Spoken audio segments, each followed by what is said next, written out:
नमस्कार, मैं उमेश बागरेचा। पद्मेश 24/7 के आज के इस कार्यक्रम में आपका स्वागत है। आज फिर से हम अखिल भारतीय राष्ट्रीय कांग्रेस के जो राष्ट्रीय स्तर के चुनाव होने जा रहे हैं उसको लेकर खास चर्चा करेंगे और इस चर्चा में हमारे साथ वरिष्ठ पत्रकार भाई रहीम खान जी उपस्थित हैं। और रहीम खान जी, स्वागत है आपको। आज जो घटनाक्रम चल रहा है दिल्ली में, हम उसको लेकर और राष्ट्रीय राजनीति में जो रविवार से लेकर आज तक जो हुआ और आगे जो होने जा रहा है उस पर हम नज़र रखते हुए खास चर्चा करेंगे। और जैसा कि आप सभी जानते हैं कि राष्ट्रीय स्तर के चुनाव में मध्य प्रदेश के भूतपूर्व मुख्यमंत्री दिग्विजय सिंह मैदान में आ गए और आज उन्होंने नामांकन फार्म के 10 सेट भी कांग्रेस के कार्यालय, दिल्ली स्थित कार्यालय से जाकर उन्होंने पर्चा भी प्राप्त कर लिया है। और ये माना जा रहा है कि कल शायद वे पर्चा नामांकन दाखिल करेंगे। इस बीच आज राजस्थान के मुख्यमंत्री अशोक गहलोत जी हाईकमान सोनिया गांधी से आज उनकी 1.5 घंटे की मुलाकात हुई और उस मुलाकात के बाद जो उन्होंने बाहर आकर अशोक गहलोत जी ने जो प्रेस कॉन्फ्रेंस की उसमें उन्होंने स्पष्ट कर दिया कि अब वे राष्ट्रीय अध्यक्ष चुनाव इस घटनाक्रम के बाद नहीं लड़ेंगे। इस बात को देखते हुए अब ये बिल्कुल समझा जा सकता है कि अब मध्य प्रदेश के पूर्व मुख्यमंत्री दिग्विजय सिंह राष्ट्रीय अध्यक्ष का चुनाव जरूर लड़ेंगे। और अब माना जा रहा है कि वे एक दमदार प्रत्याशी होंगे और उनको जो राष्ट्रीय स्तर पर भी कांग्रेस के जो उनके वोटर्स हैं उन्हें समर्थन भारी मिलने की संभावना व्यक्त की जा रही है। वहीं दूसरी ओर जो एक अन्य दावेदार हैं शशि थरूर जी, और माना जा रहा है कि शशि थरूर भी कल नामांकन दाखिल करेंगे। इस तरह से दिग्विजय सिंह और शशि थरूर में मुकाबला होने की संभावना व्यक्त की जा रही है। लेकिन एक संभावना यह भी व्यक्त की जा सकती है कि हो सकता है कि ये चुनाव निर्विरोध की ओर भी जाए। हो सकता है कि दिग्विजय सिंह निर्विरोध भी अध्यक्ष का पद हासिल कर ले, इसकी भी संभावना एक बनती है। और ये तो खैर 8 तारीख के बाद जब नामांकन वापसी के बाद पता चलेगा कि चुनाव मैदान में कल नामांकन के बाद और वापसी के बाद पता चलेगा कि कौन कौन प्रत्याशी मैदान में रहते हैं। किंतु अब दिग्विजय सिंह के राष्ट्रीय अध्यक्ष बनने की संभावनाएं बढ़ती जा रही है। इसी में चर्चा करेंगे हम रहीम खान जी से। रहीम खान जी, जो ये हुआ एपिसोड, जैसे आज अशोक गहलोत जी ने सोनिया गांधी जी से मुलाकात करी और 1.5 घंटे लगभग उनकी मुलाकात हुई, उसके बाद बाहर आकर उन्होंने राजस्थान के घटनाक्रम को लेकर सोनिया गांधी से माफ़ी भी मांगी और उसको दुर्भाग्यपूर्ण घटना कहते हुए आगामी चुनाव राष्ट्रीय अध्यक्ष का नहीं लड़ने का उन्होंने स्पष्ट बता दिया है।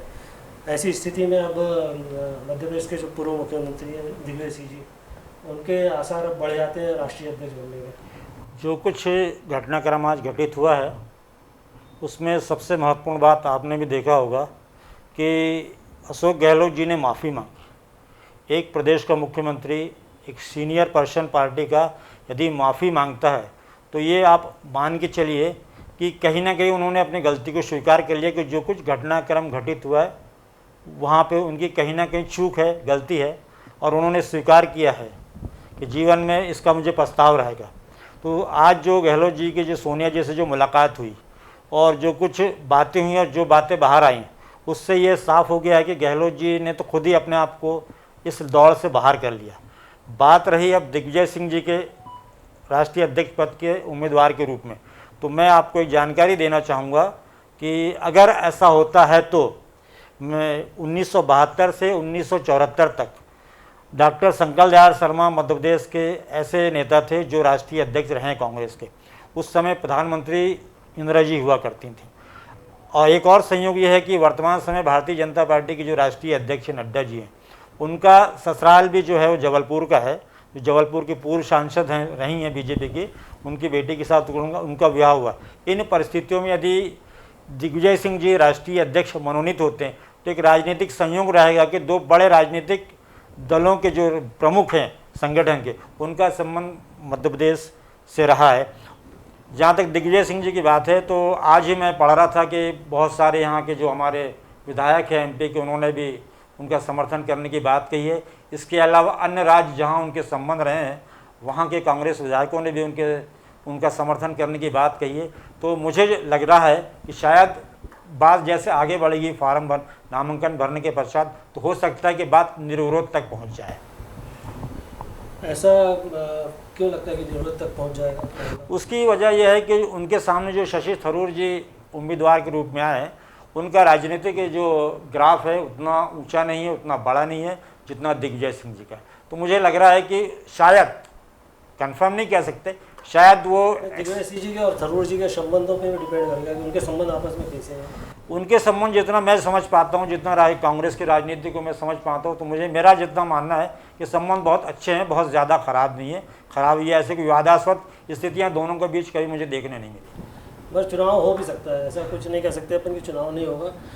और दूसरा, ये आज टीवी डिबेट में देख रहा था मैं कि जो केरल के भी कुछ लोग जो सदस्य हैं, वोटर्स हैं, मतलब वहाँ के विधायक वगैरह हैं, वो कांग्रेस कार्यालय के सामने उपस्थित थे। उनसे मीडिया वालों ने जब इंटरव्यू किया तो उसमें ये बात आई कि यदि गहलोत जी रहते हैं और दिग्विजय सिंह भी रहते हैं तो आप किसको वोट करेंगे, पूछा गया था। तो उनका कहना पड़ा था कि ये राजस्थान एपिसोड होने के पहले हम अशोक गहलोत जी को वोट करते, मगर अब राजस्थान का होने के बाद अब दिग्विजय सिंह को ही वोट करेंगे। इस मान से संभावना और बढ़ जाती है कि दिग्विजय सिंह को एक अच्छी खासी वोटिंग होगी।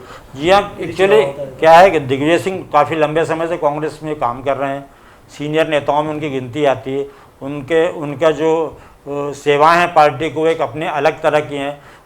इन सब चीज़ों को देखते हुए मेरा ऐसा मानना है कि हो सकता है अंत में जाके बात निर्विरोध संपन्न हो। मुझे जैसा कि लोग कहा जा रहा है कि और भी नाम चल रहे हैं, जैसे इसका मीरा कुमार का और मुकुल वासनिक का, पवन बंसल का। मुझे नहीं लगता कि अब और कोई फार्म आएगा। राजस्थान घटनाक्रम के बाद जो परिवर्तन आया है कांग्रेस के राष्ट्रीय अध्यक्ष चुनाव में, उसमें मुझे नहीं लगता कि जो नाम आप ले रहे हैं ये लोग सामने आएंगे। ये ज़रूर है कि भाई प्रतिस्पर्धा है तो सभी को मौका मिलेगा काम करने का या अपनी बात रखने का या उम्मीदवारी करने का, लेकिन जो पुख्ता तौर पर मैं जो समझ पा रहा हूँ वो दिग्विजय सिंह जी ही प्रमुख होंगे, ऐसा मुझे लगता है। और इसमें एक आरोप फिर से जाएगा हाईकमान पर, और खासकर भाजपा लगाएगी कि ये सब हाईकमान का पहले से ही तय था कि ये दिग्विजय सिंह को लड़ाना है, उसको बनाना है। और यदि मतलब प्रत्याशी और मैदान में नहीं आते हैं तब ये आरोप लगेगा कि मतलब कि जो प्रजातंत्र, लोकतंत्र या पार्टी में सबको लड़ने का अधिकार है, ये जो बातें आ रही थी कि खुला चुनाव हो रहा है, और यदि फार्म ज़्यादा नहीं आते हैं तो हो सकता है भाजपा की ओर से ये आरोप आए कि ये सब फिक्सिंग है। देखिए, राजनीति परिस्थितियों पे चलती है। जब तक राजस्थान का घटनाक्रम घटित नहीं हुआ था तब तक किसी ने भी नहीं सोचा था कि क्या बोलते इतनी ज़्यादा विवादास्पद स्थितियां अध्यक्ष के चुनाव में होंगी। सबको ये मान के चल रहे थे कि गहलोत जो है वो फाइनल है, लेकिन उसमें भी ये कहा जा रहा था ना कि वो हाईकमान के प्रत्याशी है, मतलब चुनाव एक नाटक है। नहीं, मैं तो ऐसा नहीं लगता, मुझे नहीं लगता ऐसा कुछ है, क्योंकि खैर अपोजिशन है वो तो अपने तरीके से आरोप लगाते रहेगा, उसमें कोई नई बात नहीं है। लेकिन ये सब सारा घटनाक्रम गहलोत जी के जो घटनाक्रम घटित हुआ राजस्थान में, उसकी वजह से सारी परिस्थितियां निर्मित हुई, और वो परिस्थितियों ने आज अचानक दिग्विजय सिंह को सबसे सामने लाके ये सोचने में मजबूर कर दिया कि हो सकता है 19 अक्टूबर को राष्ट्रीय अध्यक्ष के रूप में दिग्विजय सिंह सामने होंगे। अच्छा, दिग्विजय सिंह जी के आने से मध्य प्रदेश की राजनीति में क्या फर्क पड़ेगा?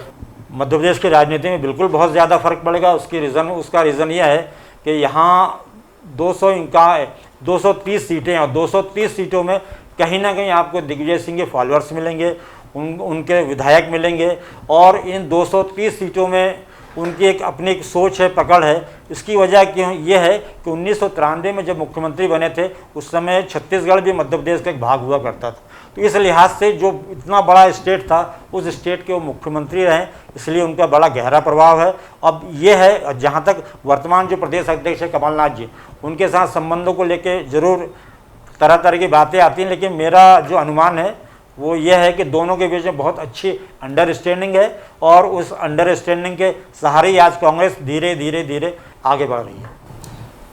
लोगों का ये भी कहना है कि दिग्विजय सिंह आते हैं तो जो इनका जो कहा जाता है कि मुस्लिम प्रेम, इसके चलते भाजपा हमला ज़्यादा करेगी कांग्रेस पे और कांग्रेस को दिक्कत जाएगी।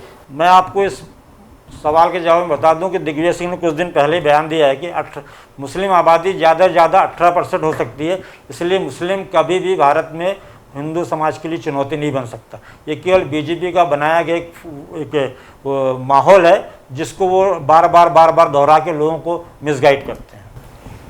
इससे और जो ठाकुर, जैसे कि राजपूत ठाकुर है दिग्विजय सिंह, और यूपी के चुनाव में इसका फर्क पड़ने की संभावना बताई जाती है, क्योंकि अभी 2024 तो नहीं मगर जो 2029 की तैयारी कर रहे हैं योगी जी, उत्तर प्रदेश के मुख्यमंत्री योगी, और वो भी ठाकुर हैं। तो यूपी में जो ठाकुर का एक बड़ा वोट बैंक है जो भाजपा को आकर्षित करता है। तो दिग्विजय सिंह जी चूँकि ठाकुर है और इनके आने से क्या ये इस आगामी 2024 के लोकसभा चुनाव में ठाकुर वोट को खींचने में राष्ट्रीय स्तर पर और कितना?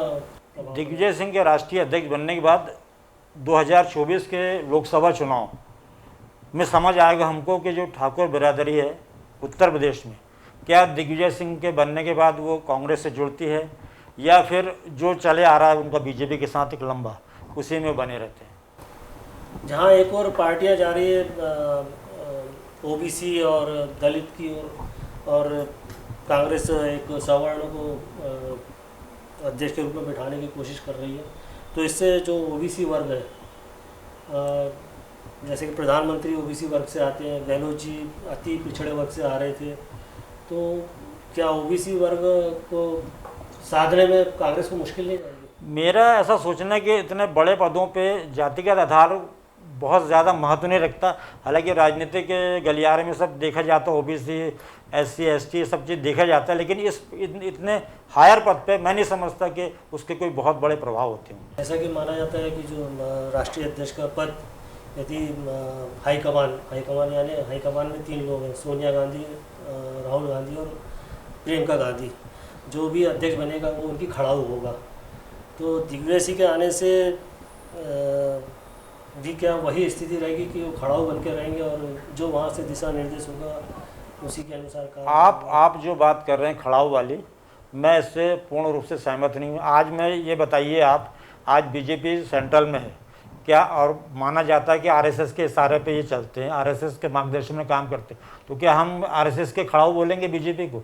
लेकिन हुआ कि ऐसा कुछ बन गया है सिनेरियो मध्य प्रदेश देश की राजनीति में कि गांधी परिवार के बारे में तरह तरह की बातें की जाती है, लेकिन दिग्विजय सिंह खुद अपने आप में एक जीनियस पर्सन है और मुझे नहीं लगता कि वो कोई खड़ाऊ बन के काम करेंगे।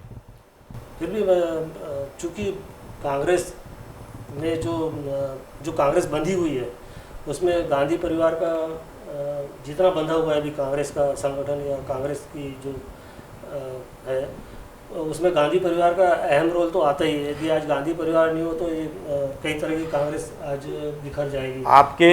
कोई जैसे गहलोत कांग्रेस हो जाएगी तो दिग्विजय कांग्रेस हो जाएगी, कोई और कोई कांग्रेस हो जाएगी, जिस तरह से लोग जैसे G23 है ही, तो ये कई लोग बिखर जाएंगे। मगर आज जो हाईकमान का जो एक दबाव है उसके चलते ये है, तो चूँकि हाईकमान है तो उसका कुछ तो जो भी अध्यक्ष बनेगा तो बगैर उसकी सलाह के तो काम होगा नहीं, चाहे राष्ट्रीय अध्यक्ष कोई भी बने।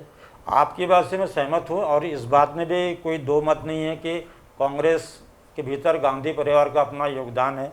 उनके परिवार के 2 सदस्यों ने बलिदान दिया है, इसलिए उनके महत्व को तो आप नकार नहीं सकते, लेकिन सब कुछ उनके इशारे पे होता होगा ऐसा मैं नहीं समझता। मेरा मानना है कि यदि दिग्विजय सिंह यदि राष्ट्रीय अध्यक्ष बनते हैं तो मेरे ख्याल से भाजपा के माथे पर बल जरूर पड़ेगा, क्योंकि भाजपा को अब काफ़ी अधिक मेहनत करनी पड़ेगी कांग्रेस के खिलाफ, क्योंकि दिग्विजय सिंह जो है वो जो उनकी जो भाषण की कलाबाजी है और जो जानकारियाँ हैं, जो संगठन में उनकी पकड़ है, ज़मीनी नेता है, बराबर हमला बराबरी से करते हैं। अभी तक के कांग्रेस में ऐसा था कि भाजपा के जो हमले होते हैं उसको गाहे बगाए एक तो राहुल गांधी उनकी काट करते थे या फिर दिग्विजय सिंह काट करते थे, मगर एक राष्ट्रीय स्तर पे अध्यक्ष यदि वैसा बैठ गया, दिग्विजय सिंह जैसा बैठ जाएगा, तो मेरा मानना है कि भाजपा को काफ़ी हमले के लिए काफ़ी मतलब शक्ति लगानी पड़ेगी। बिल्कुल, ये बिल्कुल फैक्ट बात है।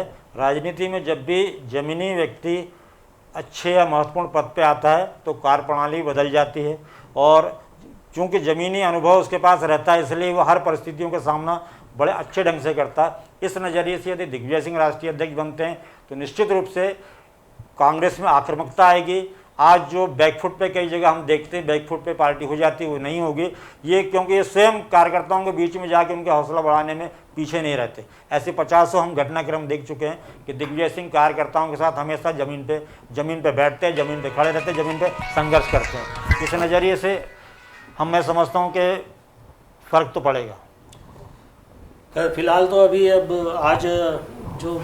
आज की जो स्थिति है उसमें ये कहा जा रहा है कि दिग्विजय सिंह जी कल नामांकन भरेंगे और शशि थरूर जी ने भी नामांकन पत्र लिया है, तो कल जो नामांकन होगा उसके बाद ही स्थिति क्लियर होगी कि कितने लोग और नामांकन दाखिल करते हैं। और नामांकन दाखिल करने के बाद 8 तारीख को शायद उसका विड्रॉल है, उसके बाद 19 अक्टूबर को चुनाव होना है। तो कल क्या स्थिति होती है अब देखते हैं, कल कितने लोग और कितने और नेता अध्यक्ष पद के लिए दावेदारी प्रस्तुत करते हैं। उसके बाद ही तय हो पाएगा कि दिग्विजय सिंह का भविष्य क्या होता है। क्या वे चुनाव मैदान में आमने सामने शशि थरूर जी से उनका मुकाबला होता है, या और कोई तीसरा व्यक्ति भी मैदान में आता है, जैसे कि लोग कहते हैं कि माना जाता है कि 3 त्रिकोणीय संघर्ष होने की संभावना है, एक हाथ फार्म और आ सकता है। ये अब कल देखना होगा। फिलहाल हम इस चर्चा को यहीं पर मैं आपकी बात को रोकते हुए ज़रूर कहना चाहूँगा कि हमेशा राजनीति में पदयात्राएं जो होती हैं ज़मीनी संवाद का बड़ा मजबूत माध्यम है, और अभी जो राहुल गांधी पदयात्रा कर रहे हैं इसके पूरे सूत्रधार दिग्विजय सिंह जी हैं, स्वयं उनके साथ चल रहे हैं। 100 किलोमीटर से ज़्यादा की पदयात्रा उन्हें तय कर चुकी है, और अचानक के राष्ट्रीय अध्यक्ष के रूप में एक नया प्रोग्राम उनके सामने आ गया है। इन सारे घटनाक्रम को मैं देखते हुए कह सकता हूँ कि गाय बगाए दिग्विजय सिंह ही कांग्रेस के राष्ट्रीय अध्यक्ष हों। खैर ये तो अब 19 तारीख को ही पता चलेगा कि राष्ट्रीय अध्यक्ष दिग्विजय सिंह जो होंगे, मगर वो संभावना से इनकार नहीं किया जा सकता। इसके बावजूद अब हम आज की चर्चा को यहीं पर विराम देते हैं। कल फिर हम हाजिर होंगे आपके साथ इसी विषय पे या कोई अन्य विषय पे चर्चा के लिए। तब तक के लिए हमें इजाज़त दीजिए। नमस्कार।